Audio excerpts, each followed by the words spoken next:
दोस्तों, welcome two माय channel SM की भोजपुरी कहानी। दोस्तों, अगर हमार कहानी रउरा लोग के अच्छा लगी तो लाइक सब्सक्राइब और शेयर करब जा और कमेंट के माध्यम से बताई कि ये कहानी रउरा लोग के कैसन लागल। तो आज हम सुनावे जातानी कहानी किलर के दूसरा भाग। गांव में कुछ दिन पहले से ही नक्सली के आतंक मचे रहे। चंदन के गांव के रास्ता ही आगे जंगल में जात रहे, जेकर उपयोग सुरक्षा बल अक्सर करत रहसन। दादाजी रोज सुबह टहले जंगल के तरफ ही जात रहन और किलर उनका पीछे दुम हिलाते कभी आगे तो कभी पीछे दौड़ल करत रहे। आज दादाजी आपन छड़ी उठैलन और चश्मा पहिनलन त किलर उनकर पैर में लोटे लागल। दादाजी ओकरा के डांट के अलग कइलन, फिर भी ऊ पैर में लोटत रहे। अंत में दादाजी गुस्सा होके ओकरा के एक छड़ी लगा देलन त ऊ कैं कैं क के रोए लागल। चंदन किलर के रोत सुन के उठल और ऊ देखे लागल कि किलर आज दादाजी के आगे आगे भागल जाता। चंदन के किलर के आगे बढ़ना और मुड़ के दादाजी के देखना बड़ा अच्छा लागत रहे।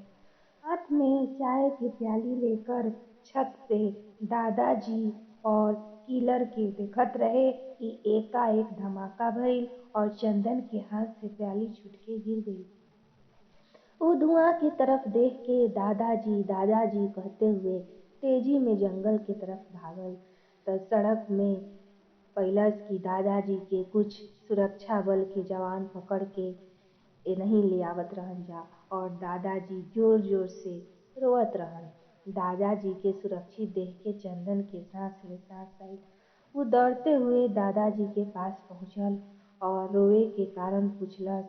दादाजी कुछ बोलतन कि ओकरा पहिले एक जवान बोल उठल कि आज अंकल के कुत्ता आपन शहादत देके हम सबनी के मरे से बचा लेलस। किलर के मरे के खबर सुन चंदन भी रोवे लागल। तब तक गांव के ढेर सारा लोग आ गइलन जा।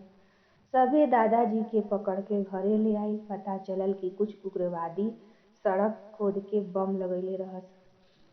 सुरक्षा बल के गाड़ी आते देख किलर गाड़ी के सामने आके भोंके शुरू कइलस।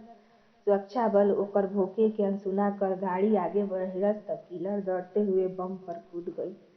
धमाका में ओकर परखच्चा उड़ गई, लेकिन कोई भी जवान और दादाजी के नुकसान न पहुंचल। सुरक्षा बल ओजा से कई और जिंदा बम निकललन और ओकरा के निष्क्रिय कइलन। चंदन के घर में मातम पसरा रहे। दादाजी के एह बात के दुख रहे कि आज किलर के बात ऊ काहे ना मनलन और बेचारा के छड़ी से मरलन भी। दादाजी भी आज पहली बार किलर खातिर रोवत रहन। कुछ देर में सुरक्षा बल के जवान किलर के शव के टुकड़ा के समेटलस और सभे किलर के एक सिपाही के भांति अंतिम विदाई देलस।